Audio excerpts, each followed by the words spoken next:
So high in the Blue Ridge, these rough-hewn cabins tell a story older than the Republic itself.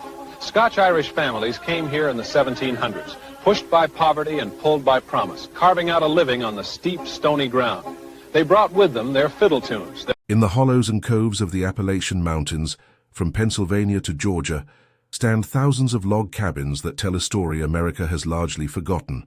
Some are ruins, their roofs collapsed, and their walls returning to the earth. Others have been preserved as museums or historical sites, their hewn logs and stone chimneys maintained by descendants who understand what these structures represent. A few remain inhabited, home to families who have lived in the same buildings for 8 or 9 generations, who cook on the same hearths where their ancestors cooked 2 centuries ago. These are the Scotch-Irish cabins. They were built by a people who arrived in America with almost nothing, who were despised by the colonists already here, who were pushed to the frontier because no one else wanted them. They became the pioneers who opened the Appalachian wilderness, the settlers who fought the Cherokee and the Shawnee, the families who created a culture so distinctive that it still shapes American life today, even though most Americans have never heard of the people who created it. The Scotch-Irish are the largest invisible ethnic group in American history. More than 27 million Americans claim Scotch-Irish ancestry, making them one of the largest ancestral groups in the nation. Presidents from Andrew Jackson to Theodore Roosevelt to Woodrow Wilson traced their roots to these frontier settlers. The music that became country and bluegrass grew directly from their traditions. The patterns of speech that define Appalachian English preserve linguistic forms their ancestors brought from Ulster 3 centuries ago. Yet most Americans, including many of Scotch-Irish descent, know almost nothing about who these people were or where they came from. The confusion begins with the name itself. The Scotch-Irish were not Irish. They were not a mixture of Scottish and Irish. They were Scottish Presbyterians who had been transplanted to the northern province of Ireland called Ulster during the 17th century, then transplanted again to America during the 18th. They called themselves Ulster Scots, or simply the Irish, when they first arrived. The term Scotch-Irish developed later, a way of distinguishing themselves from the Catholic Irish, who began arriving in large numbers during the 19th century. To understand the cabins they built in America, you must first understand the world they left behind. You must understand why they came, what they were, fleeing, and what they brought with them across the Atlantic.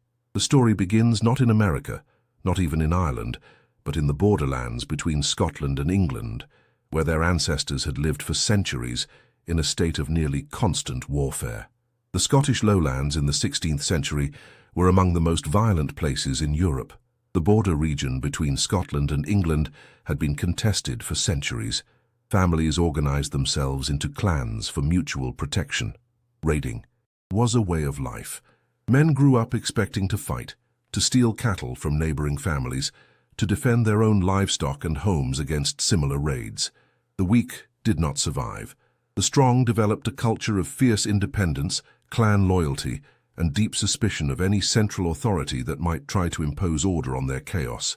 These border Scots were not the romantic Highlanders of later mythology.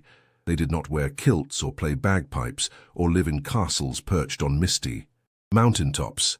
They were farmers and herders who built simple stone houses, who raised sheep and cattle on rough pastureland, who supplemented their income through raiding when opportunity arose.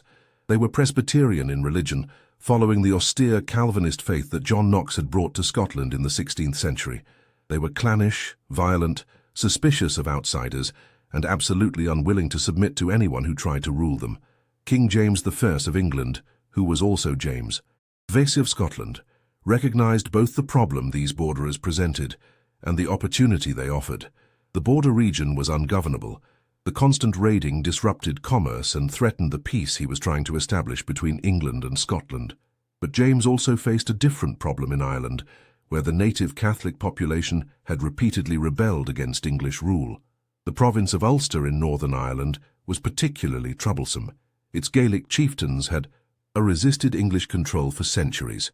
James conceived a solution that would address both problems simultaneously.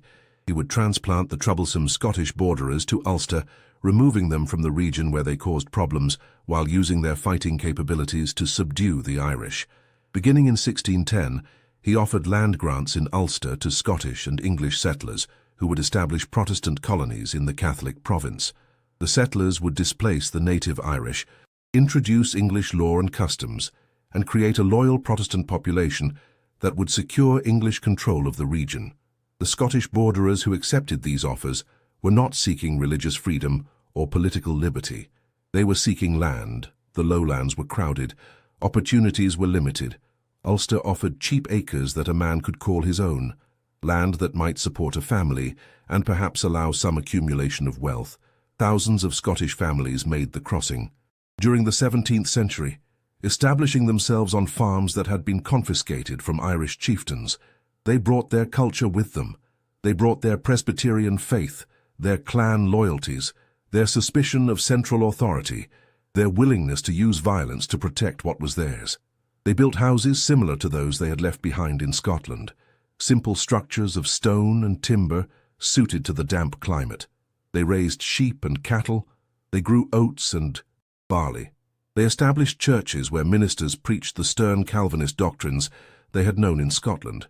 But Ulster was not Scotland. The native Irish had not disappeared simply because their land had been taken. They remained in the province, reduced to tenant status on land their families had held for generations, nursing grievances that would explode into violence repeatedly over the following centuries.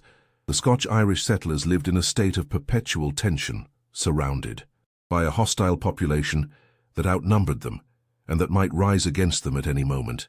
This shaped their character in ways that would matter profoundly when they later moved to America. They learned to be constantly vigilant.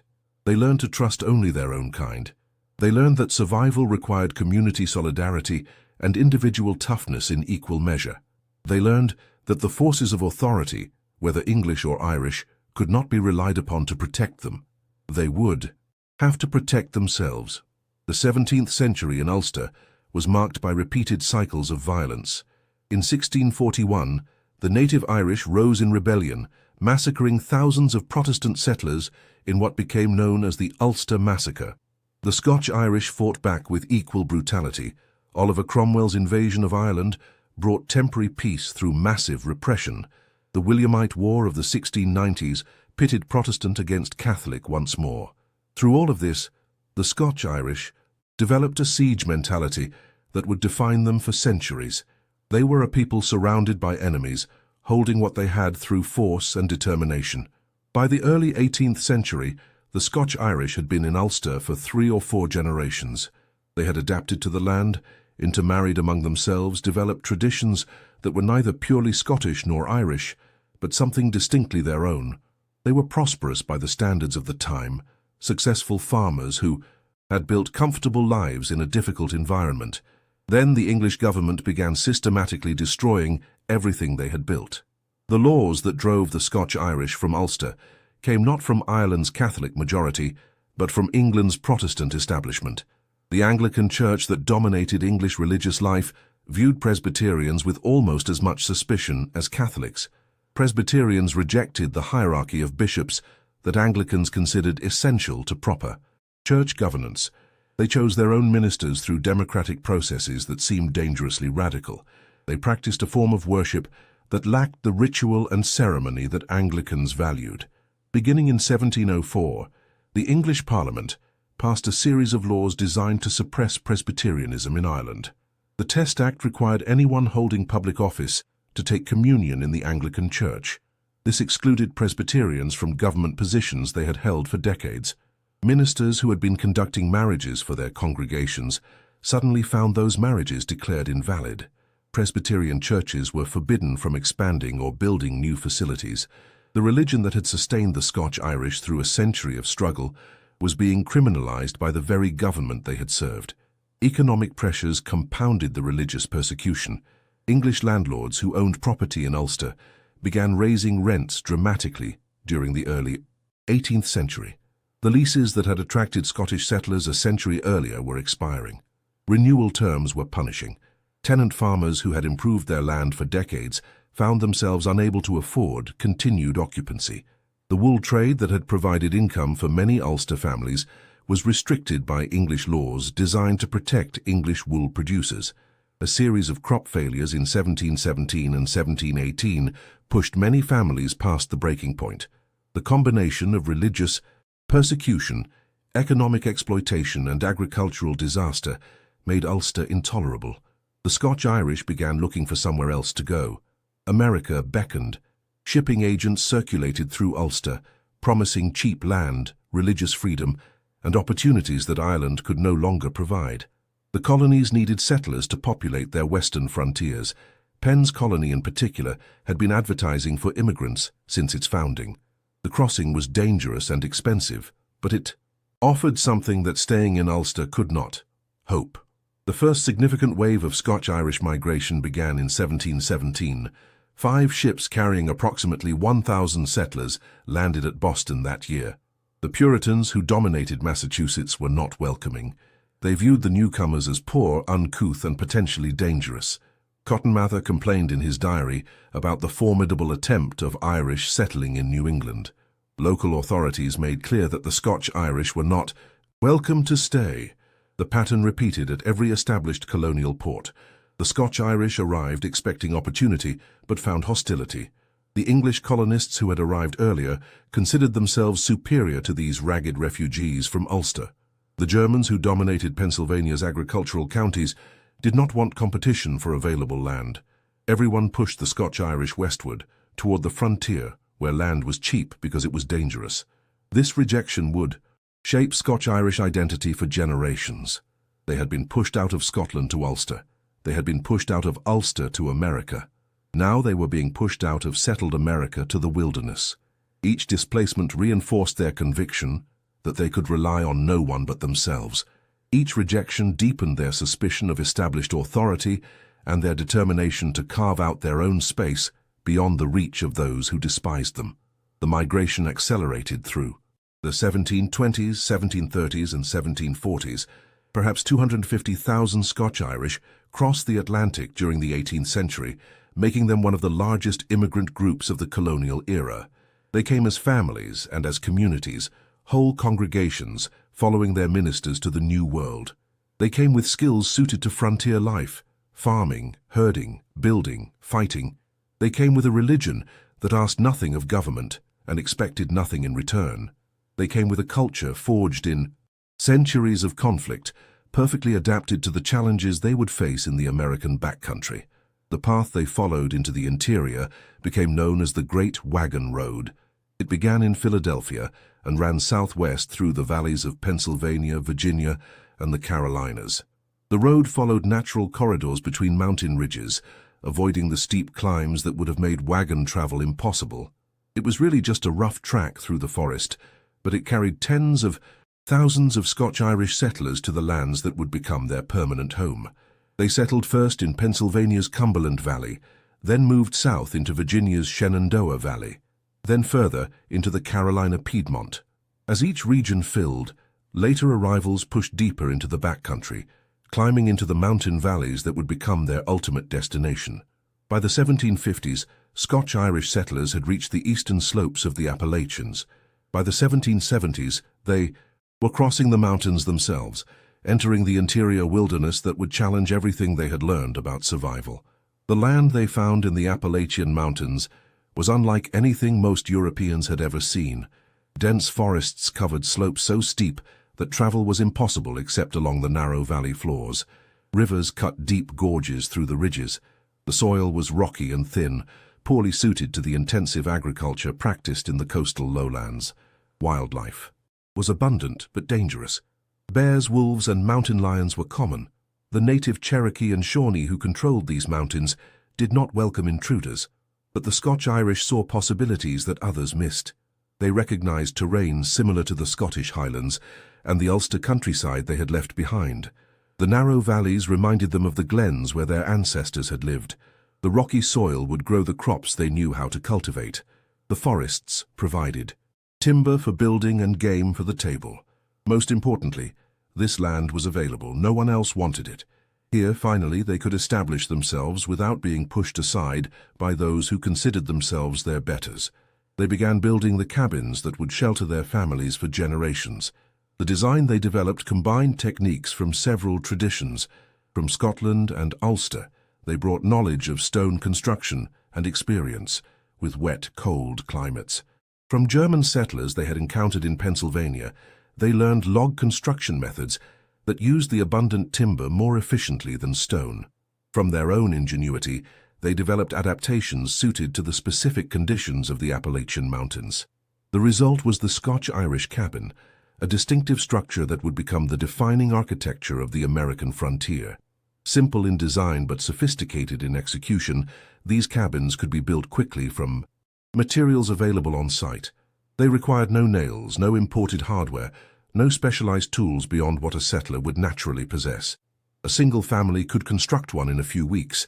A community working together could raise one in a few days. These cabins were not temporary shelters to be replaced when better materials became available. They were permanent homes, designed to last for generations. The settlers who built them understood that they had finally found a place where they would not be displaced again. They built accordingly, with care and skill, and the expectation that their grandchildren would live beneath the same roofs their grandparents had raised. The cabins that survive today stand as testimony to their builders' competence. Structures erected in the 1770s and 1780s remain standing 2.5 centuries later. The logs have weathered to silver grey. The stone chimneys have settled slightly, but the walls are still plumb, the corners still true, the joinery still tight. These buildings were made to endure. The typical Scotch-Irish cabin was a single-pen structure, measuring approximately 16 feet by 20 feet. These dimensions were not arbitrary. They represented the maximum span that could be covered with available timber using the construction methods the settlers employed. Longer buildings required more complex roof systems. Wider buildings required support posts that reduced interior space. The 16 by 20 pen became the standard module from which larger structures could be assembled. The construction process began with site selection. The settlers looked for locations near reliable water sources, on land flat enough for building but elevated enough to avoid flooding. South-facing slopes were preferred because they received more winter sunlight and dried more quickly after rain. The proximity of good building timber mattered, since all materials would be dragged or carried by hand. The first task was felling trees. The settlers favored hardwoods for building, particularly oak, chestnut, and poplar. These species produced straight trunks that could be hewn into square beams. They resisted rot better than softer woods. Their density made them more resistant to fire, an ever-present danger in wooden structures heated by open flames. Felling required skill that the settlers had developed over generations.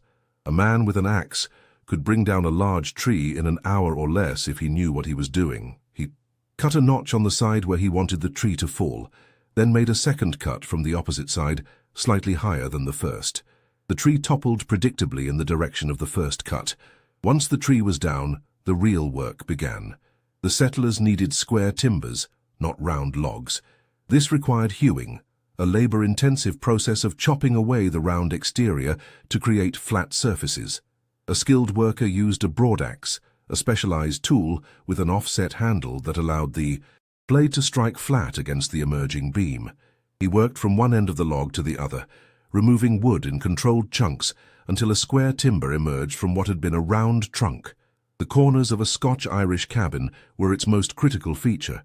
The notching method used determined how tightly the walls fit together, how much chinking would be needed, and how well the structure would resist wind and weather. The settlers employed several notching styles, each with advantages and disadvantages. The half-dovetail notch became the most common choice. This design featured a flat top with an angled bottom, creating an interlocking joint that resisted both vertical and horizontal movement. Water shed away from the joint rather than pooling in it. The flat top provided a stable surface for the next log. The angled bottom locked the logs together without the need for wooden pegs or iron spikes. Constructing the walls required lifting heavy timbers into position, a task that tested the strength of even the hardiest settlers. For the lower courses, men could muscle the logs into place through sheer effort. For higher courses, they improvised ramps and levers, rolling or sliding logs up inclined poles. The community-wide cabin raising became a social institution, bringing neighbors together to accomplish in a day what would take a single family weeks. The gaps between logs were filled with chinking, a mixture of materials that sealed the walls against wind and weather. The settlers used whatever was available: Clay, mud, moss, wood chips, animal hair. The best chinking combined rigid and flexible materials, allowing it to expand and contract with the wood without cracking. Regular maintenance was required. A good housewife checked the chinking every spring and fall, replacing sections that had fallen out or deteriorated. The roof was typically covered with wooden shingles split from straight-grained timber. Oak and chestnut were preferred for their durability. A skilled worker could split several hundred shingles in a day using a froe and mallet, tools that separated the wood along its natural grain rather than cutting across it. The resulting shingles were stronger than sawn boards and shed water more effectively. The chimney was often the most substantial part of the structure, a massive stack of stone that rose from the cabin floor through the roof and several feet beyond. The settlers built their chimneys large for practical reasons. A big fireplace could heat a large room. A tall chimney drew smoke better and reduced the fire risk. The stone mass absorbed heat during the day and released it slowly through the night, moderating temperature swings. The fireplace itself was typically 4 or 5 feet wide, large enough to burn logs rather than split wood. An iron crane swung over the fire, supporting pots and kettles at various heights above the flames. A bake oven was often built into the chimney mass beside the main fireplace, allowing bread to be baked using the same fire that heated the home and cooked the meals. The floor was packed earth in the simplest cabins, puncheon planks in better ones. Puncheons were made by splitting logs lengthwise and laying the flat sides up. They were rough by modern standards, but far more comfortable than bare dirt. Some settlers eventually replaced puncheons with properly sawn boards, but many families lived on puncheon floors for generations without complaint. Windows were small and few, covered with oiled paper or animal hide rather than glass. Glass was expensive and fragile, difficult to transport over the mountain trails. The small windows limited light, but also limited heat loss in winter. Privacy was not a significant concern in the backcountry, where neighbors might be miles away. The door was a single sturdy plank hung on wooden hinges or leather straps. A wooden bar dropped into brackets on either side secured it against intruders, animal or human. The door opened inward, so that snow accumulation would not trap the occupants inside. This basic single-pen cabin could be expanded as families grew and resources permitted. The most common expansion was the double-pen plan, 2 single-pen cabins connected by a covered breezeway called a dogtrot. This design provided additional living space while improving ventilation in summer. The dogtrot served as an outdoor room where families could work and relax in the shade while catching whatever breeze might blow through. The saddlebag plan offered an alternative expansion method. A second pen was added on the opposite side of the chimney from the first, sharing the central fireplace. This design conserved heat more effectively than the dogtrot, but provided less ventilation. It became popular in higher elevations where winter cold was more threatening than summer heat. These cabins were not merely shelters. They were statements of identity. A family that built a substantial cabin announced to neighbors and passers-by that they intended to stay, that they had the skills and resources to establish themselves permanently, that they were people to be reckoned with. The quality of construction reflected on the family's reputation. A well-built cabin demonstrated competence that extended beyond carpentry to all aspects of frontier life. The skills required to build these structures were passed from father to son through hands-on instruction. Boys learned to swing an axe before they learned to read. They helped with cabin raisings from early childhood, gradually taking on more complex tasks as their strength and skill increased. By the time a young man was ready to establish his own homestead, he knew everything necessary to build a cabin without assistance, though he would certainly accept help from neighbors who expected reciprocal aid when their own time came. This knowledge persisted in Appalachian communities long after it had been forgotten elsewhere in America.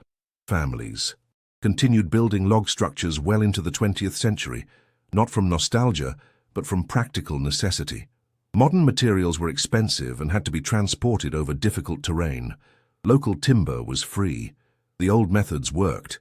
Why change what had served well for generations? The world the Scotch-Irish created in the Appalachian Mountains developed in almost complete isolation from the coastal civilization that had rejected them. Roads were poor or non-existent. Travel was difficult and dangerous. Commerce with the outside world was limited to occasional trips to distant market towns, where families traded the small surpluses they could produce for the few manufactured goods they could not make themselves. This isolation shaped every aspect of life. Communities developed distinctive customs, dialects, and practices that reflected their particular circumstances. Families intermarried within limited pools, creating kinship networks so complex that almost everyone in a hollow was related to almost everyone else. Feuds between families could persist for generations, their original causes forgotten while the enmity remained fresh. The economy was based on subsistence agriculture, supplemented by hunting and gathering. Families grew corn, the staple crop that could survive in the thin mountain soil and short growing season. They raised hogs, which could forage for themselves in the forest and required minimal care. They kept a few cattle for milk and occasional meat. They tended garden patches where women grew vegetables for immediate consumption and preservation. The forest provided what the farm could not. Families gathered chestnuts, walnuts, and other nuts that could be stored for winter. They picked berries in summer and preserved them by drying or cooking into preserves. They hunted deer, turkey, bear, and smaller game throughout the year. A good hunter could feed his family even when crops failed. A poor hunter watched his children go hungry. Women's work was endless and essential. They cooked all meals over open fires, a skill that required constant attention and considerable expertise. They preserved food through drying, smoking, salting, and pickling. They made soap from animal fat and wood ash. They spun thread from wool and flax, then wove the thread into cloth, then sewed the cloth into garments. They bore children and nursed them, often while continuing other work without interruption. The cabins were the center of this domestic world. A woman might spend her entire adult life within a few hundred yards of the structure her husband had built when they married. She knew every corner intimately. She understood how the light changed through the seasons, where the drafts came through in winter, which spots on the hearth provided the best heat for cooking different dishes. The cabin was her domain, the space she controlled, while her husband worked the fields and forest beyond.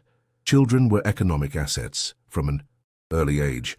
Boys helped with farming and hunting as soon as they were strong enough to contribute. Girls assisted their mothers with domestic tasks. Education was minimal and informal. A family might possess a Bible and perhaps one or two other books. Children learned to read if someone in the family could teach them. Many grew to adulthood illiterate, without suffering any particular disadvantage in their communities.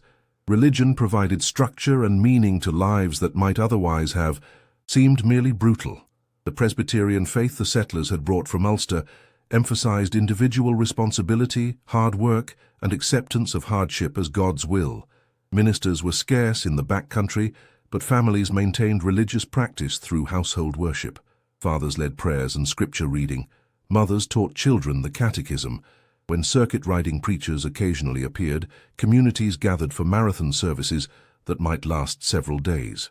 The social organization that developed in these mountain communities resembled the clan structure the settlers' ancestors had known in Scotland and Ulster. Extended families functioned as mutual aid societies. When a cabin needed raising, neighbors gathered. When a family faced crisis, relatives provided support. When disputes arose, elders mediated according to customary practices rather than formal law. This system worked because everyone knew everyone else and expected to continue knowing them for the rest of their lives.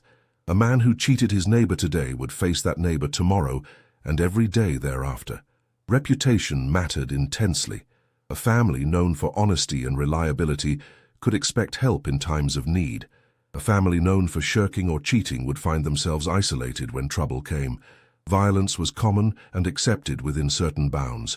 Men fought with fists and sometimes with knives over insults, women and property disputes.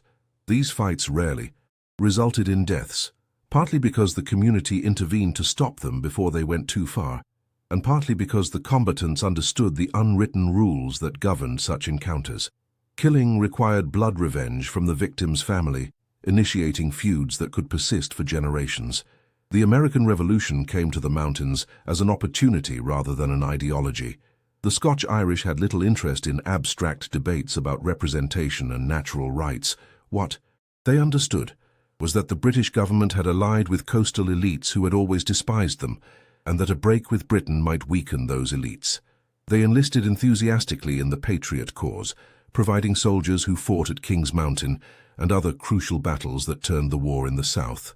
After independence, the new American government proved little better than the British in Scotch-Irish estimation. Federal taxes on whiskey, their most valuable cash product, sparked the Whiskey Rebellion of 1794.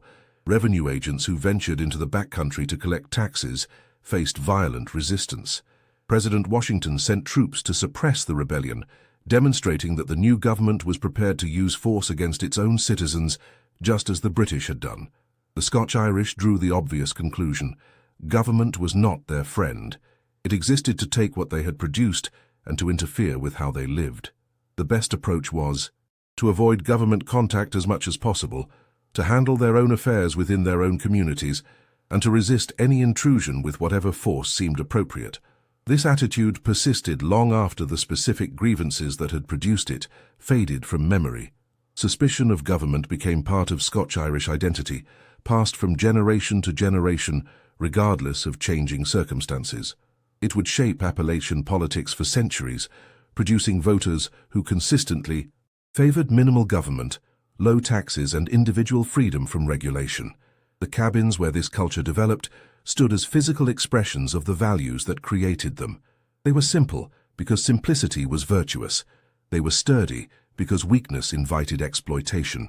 They were built to last because permanence represented victory over all the forces that had tried to displace these people. Every cabin that survived another year was proof that the Scotch-Irish had finally found a home that no one could take from them. The isolation that had preserved Scotch-Irish culture for generations began breaking down in the decades after the Civil War. Railroads pushed into the mountains, connecting remote hollows to national markets. Timber companies arrived, offering cash for trees that families had considered worthless. Coal companies followed, discovering that the mountains contained resources worth billions of dollars. The outside world had finally found reasons to be interested in Appalachia. The initial contact seemed beneficial. Families who had lived on subsistence agriculture suddenly had access to manufactured goods they could never have afforded before. Cash wages allowed young men to earn in months what their fathers might have accumulated over years. The timber and coal companies built towns with amenities that mountain communities had never known. Company stores stocked with goods from distant cities, medical facilities staffed by actual doctors, schools where children could receive formal education. But the costs of this integration became apparent within a generation. The timber companies stripped the forests that families had relied upon for game, nuts, and other wild resources. The coal companies bought or leased mineral rights beneath land that families continued to own, then dug shafts and tunnels that collapsed fields and polluted streams. The company towns that had seemed like progress revealed themselves as systems of control, where workers lived in company housing, shopped at company stores, and fell into debt that could never be repaid. The mountain people who had once owned their own land, however poor that land might have been, became wage laborers dependent on distant corporations for survival. The independence their ancestors had fought to achieve was being sold, often for prices that seemed fair at the time, but proved utterly inadequate to the value being extracted. The cabins that had sheltered families for generations became symbols of backwardness. The coal companies wanted workers who lived in company housing, where they could be monitored and controlled. The young people who moved to mining towns and mill villages had no use for log structures without electricity or plumbing. They wanted modern houses with modern conveniences. The old cabins were abandoned or converted to storage, their hearths growing cold for the first time in a century or more. Some families resisted. Deep in the most remote hollows, communities continued living as their ancestors had lived, avoiding the transformations sweeping through more accessible areas. These holdouts were dismissed as primitive, backwards, unable to adapt to modern life. The same independence that had once been celebrated as American virtue became stigmatized as Appalachian ignorance. The stereotypes that still plagued the region took shape during this period. Writers and journalists from the coastal cities discovered Appalachia and reported on it with a mixture of fascination and contempt.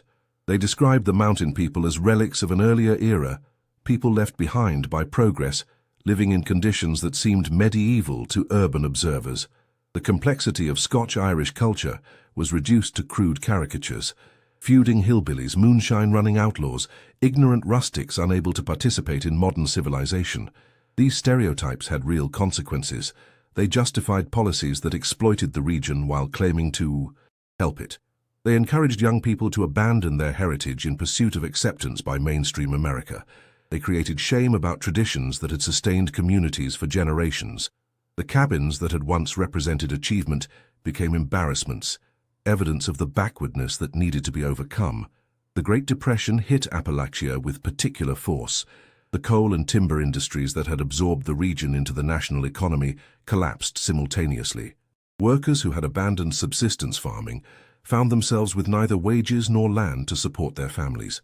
The company towns became ghost towns. The modern houses that had replaced the old cabins proved worthless without income to maintain them. Some families returned to the old ways, moving back into cabins their parents had abandoned and attempting to recreate the subsistence economy their grandparents had known. But the knowledge had eroded. Young people who had grown up in company. Towns did not know how to build or maintain log structures. The forests that had once provided game and gathered foods had been clear-cut by timber companies. The streams that had once teemed with fish ran brown with mining pollution. The New Deal brought federal attention to Appalachian poverty, but the programs that resulted often accelerated the destruction of traditional culture. The Civilian Conservation Corps built roads that opened previously isolated communities to outside influence. The Tennessee Valley Authority built dams that flooded valleys where families had lived for generations. The Social Security Administration and other welfare programs reduced the desperate need for community mutual aid that had bound families and neighbors together.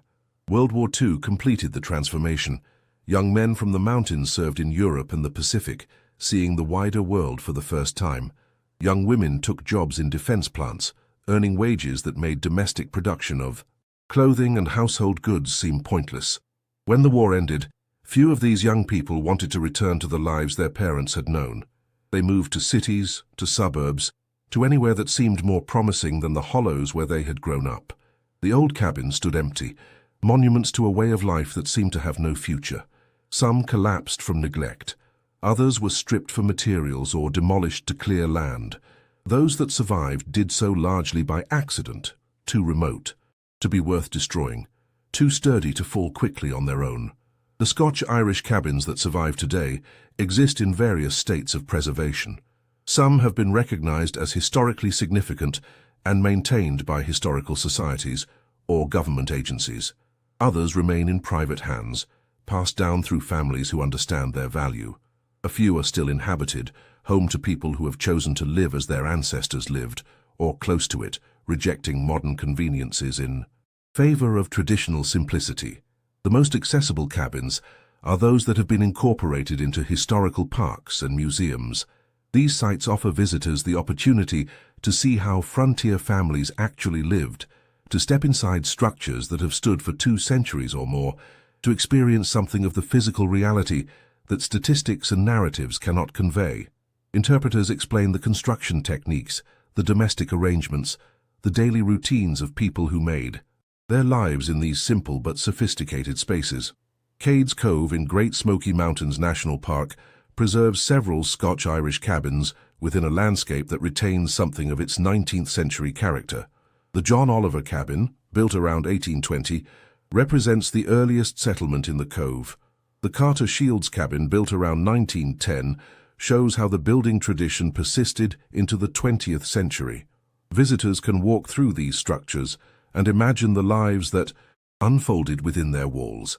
The Museum of Appalachia in Clinton, Tennessee, has assembled one of the largest collections of Appalachian structures anywhere, including numerous Scotch-Irish cabins moved from their original locations and reassembled on the museum grounds. The collection demonstrates the variety that existed within the basic cabin form, the different ways families adapted standard techniques to their particular circumstances and preferences. But many of the most significant cabins remain in private hands, unknown to tourists and historians alike.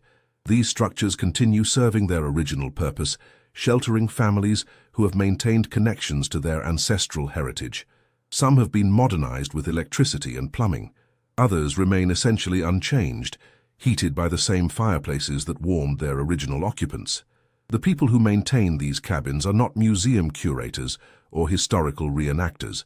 They are the descendants of the families who built them, people for whom the structures represent not abstract heritage, but living connection to specific ancestors whose names and stories they know. They can point to logs their great-great-grandfathers hewed, to stones their great-great-grandmothers carried. The cabins are family heirlooms, more valuable than any object that could be placed inside them. This living heritage faces challenges that museum preservation does not encounter. Private owners must balance historical integrity against practical necessity. A family that wants to continue living in an ancestral cabin must make decisions about modernization that curators can avoid. Do you install electricity, making the structure more livable but less authentic? Do you replace a failing roof with modern materials, sacrificing historical accuracy for structural survival? There are no universal answers to these questions. Each family makes its own choices based on its own circumstances and values. Some have chosen strict preservation, accepting the inconveniences of life without modern amenities in exchange for maintaining complete authenticity. Others have found compromises, adding discrete modern systems while preserving the essential character of the original structures. Still others have reluctantly concluded that the cabins cannot be saved, documenting them thoroughly before allowing them to return to the earth. The skills required to build and maintain these structures have not entirely disappeared. A revival of interest in traditional building methods has produced a new generation of craftspeople who understand the techniques their great-grandparents used. Workshops teach log construction to students who may never build their own cabins, but who gain appreciation for what such building required. Preservation organizations train specialists who can stabilize and repair historic structures using appropriate materials and methods. This knowledge revival extends beyond construction to the broader culture that the cabins represent. The music that Scotch-Irish settlers brought from Ulster, transformed through generations of Appalachian development, has gained worldwide recognition as the foundation of country, bluegrass, and related American genres. Traditional crafts like basket making, blacksmithing, and quilting attract practitioners and admirers far beyond the mountains. The stories and customs preserved in isolated communities have been recorded by folklorists and made accessible to anyone interested in understanding this aspect of American heritage. The food traditions have proven particularly resilient. Dishes that sustained frontier families through long winters remain popular throughout Appalachia and beyond. Cornbread, beans cooked with pork, greens gathered from the wild, preserved meats and vegetables. These simple preparations connect contemporary tables to ancestral hearths. Cookbooks and cooking shows have introduced Appalachian cuisine to audiences who might never visit the region, but who can taste something of its heritage through recipes handed down across generations. Language provides another thread of continuity. The distinctive patterns of Appalachian speech, often mocked by outsiders as ignorant or uneducated, preserve linguistic forms that the settlers brought from Ulster in the 18th century. Words and pronunciations that disappeared from mainstream English centuries ago survive in the mountains, living fossils of earlier speech. Patterns. Linguists who study Appalachian dialects find themselves researching the history of the English language itself. The religious traditions that sustained the settlers remain vital in many communities. Presbyterian churches, established by the original immigrants, still hold services in buildings that have served the same congregations for 2 centuries. The evangelical revivals that swept through the region in the 19th century produced denominations and practices that continue to shape mountain spirituality. Faith remains central to community identity in ways that secular coastal culture often struggles to comprehend. These survivals matter beyond their interest to historians and folklorists.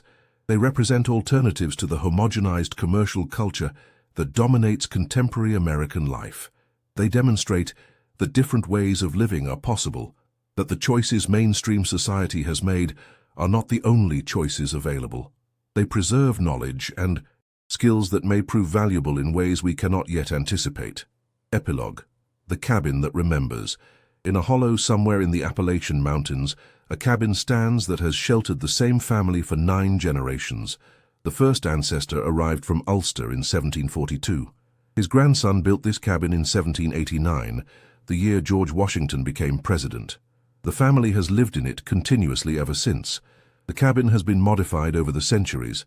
A second pen was added in the 1830s. The roof has been replaced several times. Electricity arrived in the 1950s, but the original structure remains, its hewn logs and stone chimney essentially unchanged from the day they were assembled. The current owner is a woman in her 70s who grew up in this cabin, left for college and career, then returned in retirement to the place she had always considered home.